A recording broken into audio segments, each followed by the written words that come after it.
Kamala Harris and her Democrats in America are doing something incredibly stupid, incredibly damaging to their country, with the help of the media left. They're acting, in fact, like traitors, like saboteurs. Harris, of course, is the Vice President. She's now trailing Donald Trump in most polls for next week's elections, and is so desperate that she is now painting Trump as a Nazi, the new Hitler. She says Donald Trump openly admires dictators, including Adolf Hitler. He's unhinged and unstable. In a second term, he's out for completely unchecked power. And her running mate, Tim Walz, and the former Democrat candidate, Hillary Clinton, both said Trump's big rally at Madison Square Gardens today was in fact a Nazi rally, just like a rally at the same venue, an iconic sports and entertainment venue in 1939, deliberately made to be like that rally by Hitler admirers back then and Jew haters and ethnic Germans. There's a direct parallel to a big rally that happened in the mid-1930s at Madison Square Garden.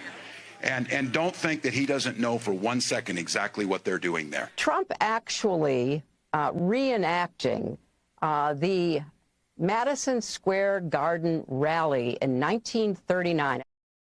This is utter madness. I mean, Trump will probably win the election next week. Do the Democrats really want the world to think that Americans voted for a Hitler? That America's turned into a fascist nation? How would that help America? And what damage would that do? And inside America, are they trying to whip up a civil war against Trump? Trump is Hitler, of course, Hitler must die. And it's all a lie. The Trump supporters lining up outside Madison Square Gardens know it. I'm here to refute a lot of the insanity that the left is throwing at him, such as he's a Nazi, and my parents are Holocaust survivors, and I can assure you that he is no Nazi. This man is not a racist guy. This man is a people. He's a people man. My enthusiasm for his campaign, I feel that although I'm a hardcore libertarian, I'm suspicious of government all the time, but I really feel that he is trying to make things better for the everyday American and for business, for everyone.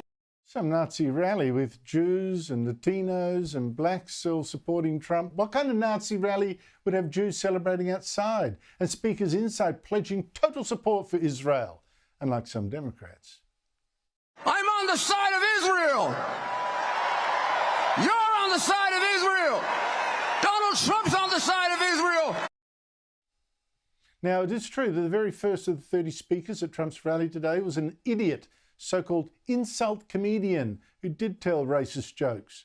It was appalling stuff and so stupid. But, you know, the funny thing is that the Trump supporters at this supposedly Nazi rally didn't like it at all.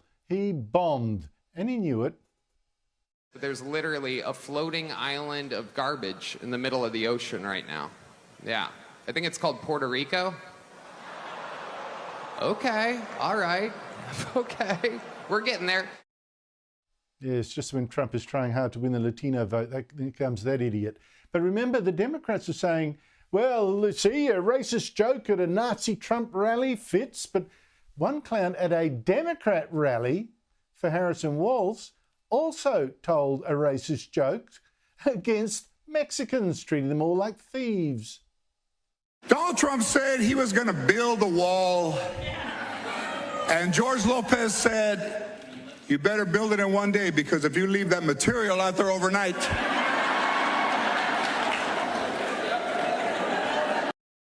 But that's all right, here's a Democrat. Now, the latest Democrat meme, this one, that Trump is the new Hitler, it's going to backfire badly. I think we're seeing it already. Voters have seen Trump as president for 4 years already. He wasn't a dictator then. It's a lie to say he'll be Hitler next time. And most voters will think that a politician, any politician who says he will be a new Hitler, is out of their mind, or they're a liar. Which is no wonder that Harris, who's been saying these things, is sinking fast in the polls.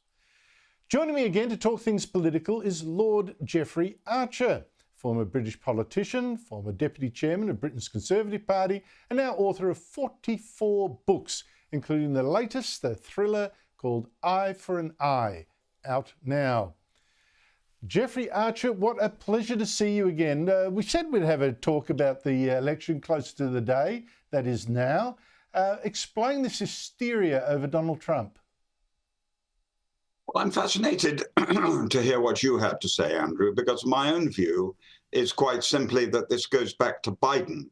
He really should have resigned a lot earlier, and there should have been a proper competition for the right person to lead the Democratic Party. The result has been that the Democratic Party is now in real trouble. And I have been saying all along that Trump will win, but I am now absolutely convinced that the Democrats can't win. I think this is why, I think you're right, that she's so inadequate a candidate. She's got absolutely nothing to say for herself. She has a record she can't defend and can't explain, and no policies that would be different from anything Biden's done. That this is all she's got, this hysteria, this manufactured hysteria that Trump will, admires Hitler and probably round up domestic foes and stick them into camps, even politicians. Do you think that's it? And do you think it could possibly work? Because I've got to tell you, Jeffrey Archer, a lot of journalists, more fool them, are buying it. Well, the amazing thing is that Trump's campaign has gone on in its own style, as he always does. And although many journalists have predicted he'd trip himself up, the truth is he hasn't. Because when I saw the poll yesterday from CNN that they were 47% each, I knew it was all over, because Mrs. Clinton was leading Trump by 3 points. But in the key states, Trump won them and became the president. And once those two are equal, I don't see that the Democrats are still in the race. And my prediction now is that he might even win comfortably. Yes, I'm seeing some polls like that. I mean, we don't want to get too ahead of ourselves because voluntary voting, blah, blah, maybe the polls have overcorrected from the anti-Trump bias. We don't know, but I suspect you are absolutely correct. Now, I have to say, there was something about the rally today that the critics will say, this was the most Nazi-like thing he did. See, we were right. I want to get your take on this. Trump did run a video that was more than... Well, I know. But he ran a video that was ridiculous, more than Andrew. I saw your video. And thought it was ridiculous. He lives in New York. Madison Square Garden has its own special relationship with the people of New York. And that was just going over the top. And if you go that far over the top, it says one thing only: desperation.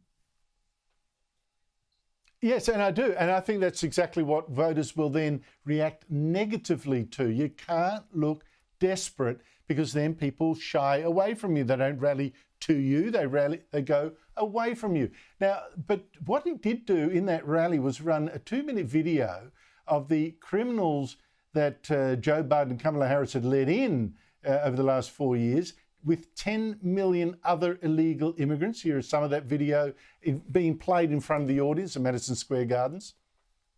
More than 13,000 illegal immigrants convicted of murder have been released into the United States. My 20-year-old daughter, Kayla Hamilton, was murdered in her own room. Kayla's murderer was apprehended by Border Patrol crossing illegally into the U.S. Kayla's murderer had been improperly released into the United States.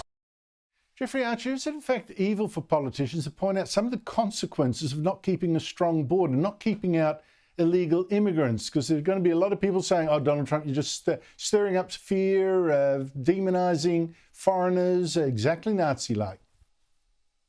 No, one has to look at the polls very seriously and see that the number one issue in the United States at the moment is the economy, 49%. The second most important issue is immigration, 19%. The third most important is abortion, 13%. I talked to Senator Bradley, a very distinguished Democrat, over the weekend, and he told me the immigration line wasn't hitting. And the other big thing he pointed out was that the Democrats were going for the young black vote. And he was saying, which I found fascinating, that the young black vote is fascinated by celebrity, number one, and won't want a woman number 2. I hadn't considered either of those, but we're in strange times. Yes, well, Donald, they've both got their celebrities. Kamala Harris has got the actors and singers, and it seems that Donald Trump has got tech billionaire Elon Musk, who's got Dr. Phil today at the rally, and Hulk Hogan. So I think we know where all that's going. No, I wasn't thinking of that, Andrew. No, Andrew, I wasn't thinking of that. I was thinking that young black people consider Trump to be a celebrity, and that will be Trump himself. They vote for them. Oh, that is interesting. Well, in that case, it's all over in terms of that particular part of the vote. And of course, the black male vote has been a problem for Kamala Harris. Illegal immigration, though, just broadly, Jeffrey Archer, I have been so struck how that's become an issue right across the West, including in countries that used to be a byword for tolerance and liberalism, Sweden, certainly in Holland, in America, Canada. Justin Trudeau even said the other day, we've got to cut back on immigration. What is it with the political class of the West that it has lost control of this issue for so long? It's a fascinating question, and I think the answer is, looking at it from the view of an 84-year-old ex-politician, it's strictly the numbers, Andrew. They've got out of control, and they go up every single year. And that is what has worried the whole of Europe, not just England. And I can assure you that the Italians, who are now turning the boats back, are leading the way. Though if I would dare to say, having watched Australia over many years, you have had a very firm immigration policy, which perhaps we should have taken more notice of. Yes, and it's a vast demographic experiment that's been played on Europe, and I'm not sure how that works out. I don't think it's one you can correct if you get wrong. Meanwhile, I've got to say, Jeffrey Archer, I mean, you nearly broke a blood vessel on this show when you were talking about the Labor government, the worst first 100 days you'd seen of a new government. Meanwhile, this government is going from bad to terrible. One of its own MPs, Mike Amesbury, has been filmed belting one of his own constituents. Here he is. Get him on camera, John. Jeffrey Archer, is that called getting in touch with your voters, or is it a sign of cultural decline? No, they couldn't have had a worse start. Of course, if you've been out of power for 14 years, it's all very new to you. I'm bound to accept that. But even I have been shocked by the unpopularity of the Prime Minister. When Tony Blair was Prime Minister, after 1 year, he was plus 49% in the polls. The current Prime Minister, Sir Keir Starmer, started off at minus 4% and is now minus 26%. And heaven knows what will happen after the budget on Wednesday. Well, I find it quite extraordinary, these scenes. Look, I have to say, being not used to government, I'm not quite sure that flies as an excuse for clobbering some bloke on the street. But anyway, Lord Jeffrey Archer, always a pleasure to talk to you. Thank you so much.